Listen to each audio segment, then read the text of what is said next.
வணக்கம், இது அறுசுவையும் ஆரோக்கியமும். இன்றைக்கி நம்ம சேனலில் டேஸ்டியான செட்டிநாடு சிக்கன் பிரியாணி எப்படி பண்ணுறதுன்னு பார்க்கலாம் வாங்க. ஒரு கடாய் வச்சுட்டு ஒரு 3 ஸ்பூன் அளவுக்கு ஆயில் சேர்த்துக்கலாம். இது நல்லா சூடாகட்டும்.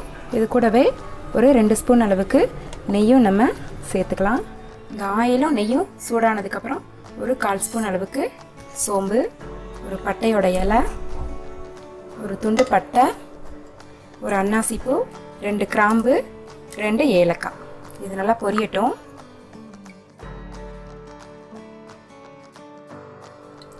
இப்போ இதில் மீடியம் சைஸ் வெங்காயம் 2 ஸ்லைஸ் பண்ணி வச்சுருக்கேன்.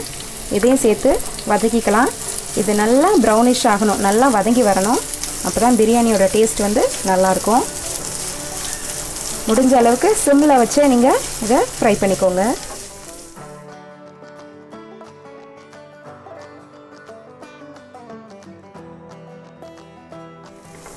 இந்த வெங்காயம் இப்போது நல்லா வதங்கிடுச்சு, நல்லா கலர் சேஞ்ச் ஆகிடுச்சு. இந்த டைமில் நம்ம இஞ்சி பூண்டு பேஸ்ட்டை சேர்த்துக்கலாம். 1 ஸ்பூன் அளவுக்கு இஞ்சி பூண்டு பேஸ்ட்டை இது கூட சேர்த்துக்கோங்க. இதோட பச்சை வாசனை போகிற வரைக்கும் நம்ம இதை வதக்கிக்கலாம்.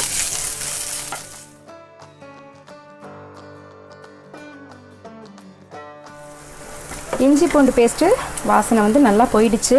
இந்த டைமில் 2 பச்சை மிளகாய், அப்புறம் சின்ன சைஸில் 2 தக்காளி அதை எடுத்து சேர்த்துருக்கேன் கட் பண்ணி. இதையும் சேர்த்து நல்லா வதக்கிக்கலாம். வெங்காயத்தோட அளவை விட தக்காளியோட அளவு கொஞ்சம் கம்மியாக தான் இருக்கணும்.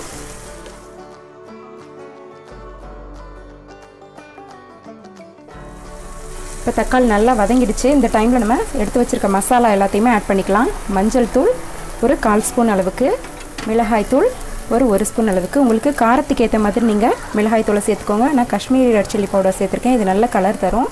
கரம் மசாலா ஒரு 1/2 ஸ்பூன் அளவுக்கு சேர்த்துருக்கேன். அப்புறம் ரொம்ப முக்கியம் பிரியாணி மசாலா.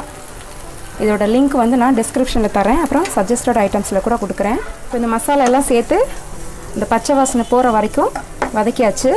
இந்த டைமில் நம்ம ஒரு கைப்பிடி அளவு புதினாவை சேர்த்துக்கலாம். அதே போல் ஒரு கைப்பிடி அளவு கொத்தமல்லியையும் சேர்த்துக்கலாம். சேர்த்துட்டு இதோட நல்லா வதக்கி விட்டுருங்க.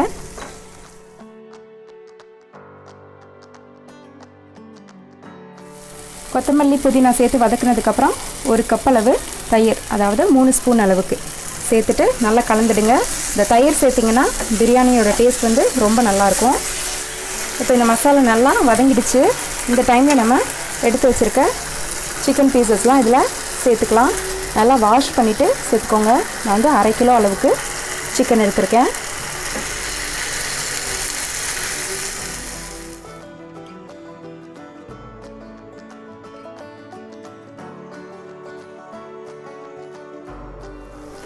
இது ஒரு 4-5 மினிட்ஸ்க்கு நம்ம இப்படியே வதக்கி விடலாம். இந்த சிக்கன்லேருந்து கொஞ்சம் தண்ணி விடும்.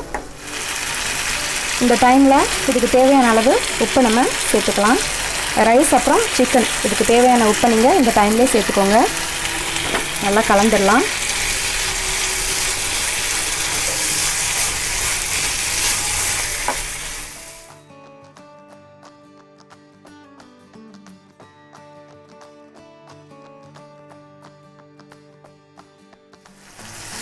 இப்போ நல்லா இது சிக்கன்லேருந்து தண்ணி விட்டு வந்துருச்சு.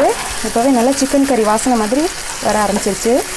இதை இப்படியே நம்ம குக்கரில் வந்து மாற்றிக்கலாம். இப்போ இதை நம்ம அப்படியே குக்கருக்கு வந்து மாற்றிக்கலாம்.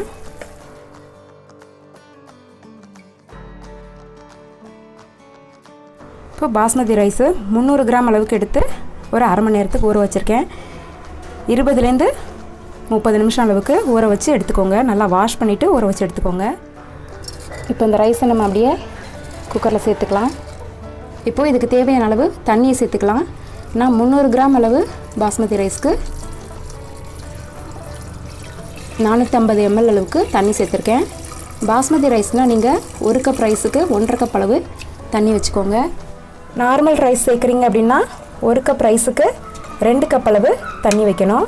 இப்போ இதை நம்ம நல்லா கலந்து விட்டுடலாம். ஏற்கனவே தேவையான அளவு உப்பெல்லாம் சேர்த்தாச்சு. இப்போ ஸ்டவ்வில் வச்சுட்டு ஒரு 2 ஸ்பூன் அளவுக்கு நெய்யை சேர்த்துக்கலாம். நெய் சேர்த்திங்கன்னா வாசனை நல்லாயிருக்கும், டேஸ்ட்டும் நல்லாயிருக்கும். இப்போது மீடியம் ஃப்ளேமில் 2 விசில் வச்சு எடுத்துக்கலாம். நம்ம விசில் வச்சு ப்ரெஷர் எல்லாமே ஃபுல்லாக ரிலீஸ் ஆகிடுச்சு. இதை இப்போ ஓப்பன் பண்ணி பார்த்துக்கலாம்.